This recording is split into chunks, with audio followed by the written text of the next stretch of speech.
I completed 1,460 speedruns of getting over it. And while you'd think I've done everything there is to do in getting over it, you would be completely wrong. But Hoovy, you may be thinking, you've unlocked the elusive golden pot, beaten the game in under 2 minutes. You even spent nearly 1,000 hours. Holy shit, get a life. But there's one thing that I still haven't done. Beaten the game in under 100 seconds. This time might seem random and arbitrary, but to submit a speedrun of 1 minute and 40 seconds to the leaderboards, you have to go through an entire admin team and get them to verify that you are actually at that skill level. In other words, that's when the community comes together and officially says that you are cracked at getting over it, my guy. My plan for this video is simple. I'm gonna play getting over it until I get to my 2,000th win, with the goal of taking my personal best from 2 minutes down to a 100-second time. And if I fail, then wow, that is 1,000 hours gone to waste. And so I began my first attempt, number 1,461. First, I pogoed myself up the tree, flew over the stone onto the canoe, and from here, I began pulling my hammer down to move up. This is called a pull pogo, by the way. I then made it past the rocks into the first section, wall jumped off of these lanterns, and then began doing this windmill motion to climb the wall on the right. Thankfully, I didn't mess that up, shimmied onto the railing, and then I performed a pretty precise hop over this tub to then set up the biggest strat in the run. To the left here, there's a huge slide, which eventually leads down to these boxes in front of a staircase. But this same staircase is actually directly above the tub. So by flinging as hard as I could, I was able to fly all the way up to the stairs, a strat known as slide skip. I then made my way up those stairs, then the chairs pushed an orange off a cliff, and then had to climb past the riskiest section of the map called Orange Hell. The rocks here are as slippery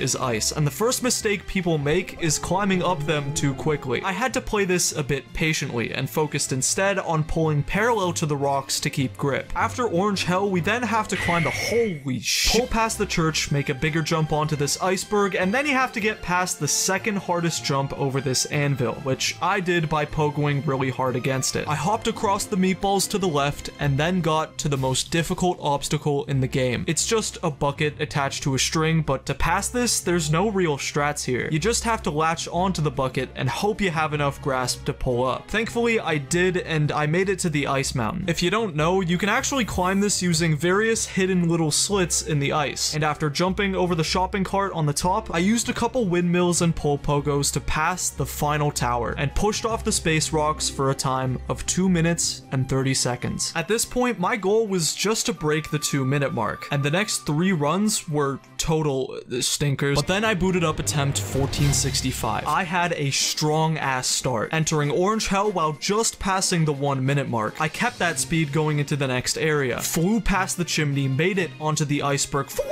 over the hat, hopped on all the meatballs, and after landing bucket jump and simply climbing the mountain, I was on pace for the best run of my entire life. And it fucking died. But my ending section kind of made up for it, because after all that, I had gotten a 207, saving 23 seconds on my 230. And for 1470, I was right back to orange on that same pace. I got my meatballs, climbed the ice mountain, didn't fuck up the tower, swiftly approaching the end, windmilled my way up, flung into a meteor, but I didn't give a shit. That's 206, a full second of time save over my 207. Then 1474 happened. The start of this attempt went pretty well.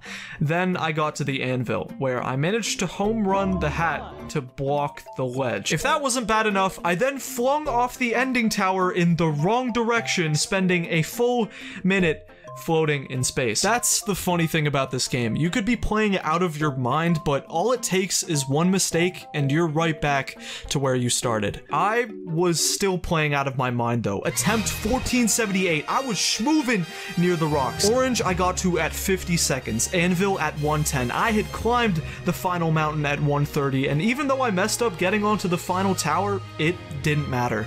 I had shot myself into space for a 204 time. Man, I just gotta say, it's times like these that remind me that I love getting over it.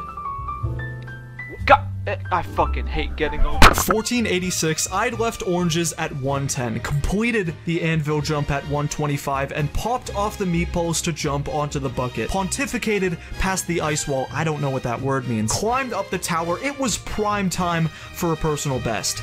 and then I hovered in space for 45 seconds. But 1488, I had blown everything out of the water. I didn't make a single mistake, and I had gotten a 2:01 speedrun for a new PB.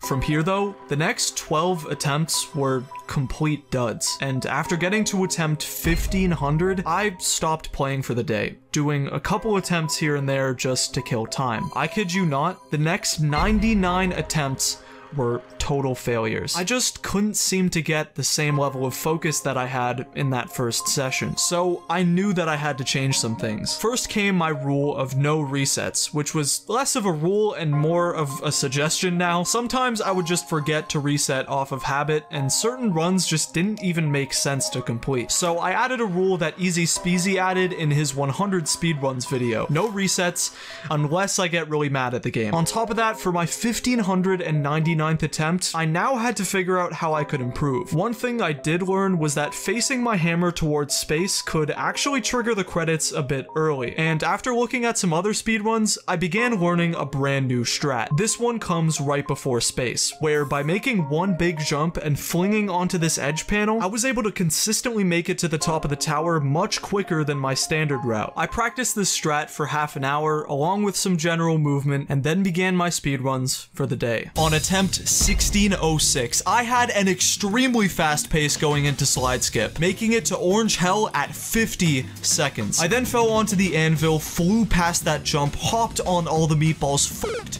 on bucket, and then slid up the mountain. But since I didn't position myself correctly afterwards, I couldn't do the faster tower strat. Even still, I made it up the tower at 1 minute and 40 seconds and flung off of it at the perfect angle into space, pushed myself off the rocks, and had finally gotten a 150, a 10-second time save for my first ever sub 2 speedrun.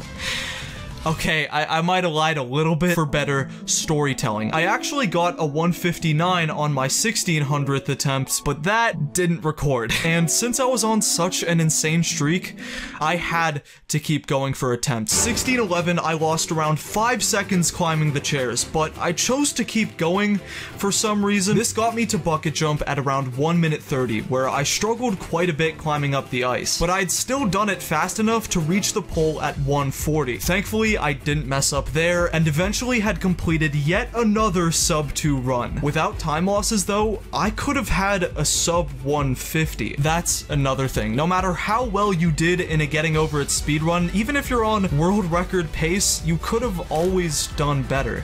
And in my opinion, that isn't really a bad thing. And on 1612, I was playing out of my goddamn socks. I didn't make any of the mistakes from my previous run, and even though I couldn't land the tower strat, I'd improvised on the fly to scale it just as quickly, making it out of space with yet another 150 times. 1621 happened, and hey, I'm just gonna cut to the chase. For the third time in a row, I was yet again a second away from a sub 150. But that last second would prove to be an issue, because after playing out another 79 attempts, I didn't get a single sub 150. For attempt 1700, I needed to practice a new strat just to get some faster runs in. I decided to work on getting past the first tree. Originally, I'd kind of just do whatever to get past it, but for more consistency, I decided to practice leaping straight to the tree in one motion, where I could then pull straight over to the canoe for a solid head start. And after 30 minutes of practice, I kind of just started going for runs whenever I felt like it. I also turned off my timer in the top right, that way I wouldn't get too nervous late into attempts. Attempt 1719 was special though. I wasn't playing insanely fast, but I wasn't messing up either. I didn't end up performing the fast tower strat, but even then, with a clean ass run throughout, I had finally managed to snag my first ever sub 150 time, barely getting a 149. I wasn't done though. 7 attempts later, I started a run and completely fucked up the beginning section, but I kept going, didn't make any other mistakes, and ended up skipping past orange hell within 3 seconds. And because I still didn't know I was on this crazy pace, I randomly decided to go for the fast tower strat, and I actually landed it, and then got an insane pole pogo into space, ending the run with a 142, now 2 seconds away from a 100 second time. Attempt 1734 144 happened. I was on an even faster pace than before, and then I started floating in space and completely ruined the run. When I say that I hadn't got any new PBs since my 142, almost 200 runs went by without a trace. The 8 seconds I saved during that run was so random, it wasn't just like I could play faster. That speed was just completely out of my skill level. And it was finally on run 1922 when I realized that I needed practice. I gave myself 30 minutes to go over all of the strats from before, practicing slowly and perfectly just to make sure that I could land them with intense precision. And then came run 1923. The run wasn't noteworthy, but that's kind of the point. I'd gotten so good to where I'd be able to land the fast tower strat and get a sub 2 with relative ease. I finished this run with a clean 154, but it's not like it still wasn't hard. I was going for tons of runs here and there, and while my playing had improved, it just wasn't close to my 142. In fact, it was only until attempt 1972 when I had changed that. The timer was back, and now I realized that I was only getting insane runs when I was focused in one long play session. That's right, I was about to play until I got all the way to run 2000. To say I was popping off was an understatement. I had only hit the 1 minute mark all the way at anvil jump. I bled a little bit of time on the meatballs, but despite that, I had an insane pace going into the bucket jump. And then I missed it again and completely lost the pace I was on. 1985, I was finally on that same pace approaching bucket jump. I did miss it once, but then quickly brought it back with a good landing. The ice mountain also lost me some time, but when I finally made it up the tower, I pulled in the wrong direction. Run 1989 though, I was going faster than even the last time, and this time, nah, I'm just playing. I fucked this one up too. The final 10 runs. If I treated these like any other, there was no chance of getting a 100-second time. So I gave myself one special rule. I was allowed to reset as many times as I wanted, but if I reached the tower while on a sub 2 pace, there was no going back. Run 1991 was the first of the pack. I had a solid start, passed the rocks, windmilled up the wall, tub skipped, and then slide skipped up the stairs. On those chairs, got to orange at 45 seconds and climbed up the church with no issues. And then performed the anvil jump, hopped on the meatballs, pulled off the bucket, kind of fucked up the mountain, and then climbed the tower to reach all the way into space. Psych! I fucked this run up pretty hard, so I only finished with a time of 155. Things were only up from here though. I reached the tower with an even faster pace on attempt 1992. I pulled off that tower, darting for a 150 pace. I ended up hovering in space, which did lose me 10 seconds, but then I reached the top for a time of 154, and things just got even better. Attempt 1993, I had my fastest pace into bucket jump yet. Climbed the mountain extremely quickly, did the same for the tower, and easily maneuvered the space rocks for a 146 speedrun. 1994 started with me bleeding some time at the start, performing slide skip and then gaining time during the chair section, only for me to lose it seconds later. Then gathered tons of speed near the church, performed anvil skip, leaped off the bucket, but then lost just enough time on the mountain for me to lose the sub 150. During attempt 1997, I was playing the fastest I had ever played. I made it to the anvil right as the first minute had passed. Fucked on the meatballs, did a pull pogo past the bucket, but then bled just 4 seconds at the end of the ice mountain. I played the rest of this level fast, but that just wasn't enough. 98 was pretty similar. I was on that insane pace only to lose it in the chair section. And then once I made it all the way to the rocks, my last launch was headed far to the left, which cost me those valuable 5 seconds. On attempt 1999, I had my fastest ever pace going into the final tower, performing even the faster strat. But once again, I launched up with yet another bad angle, costing me the 100-second speedrun.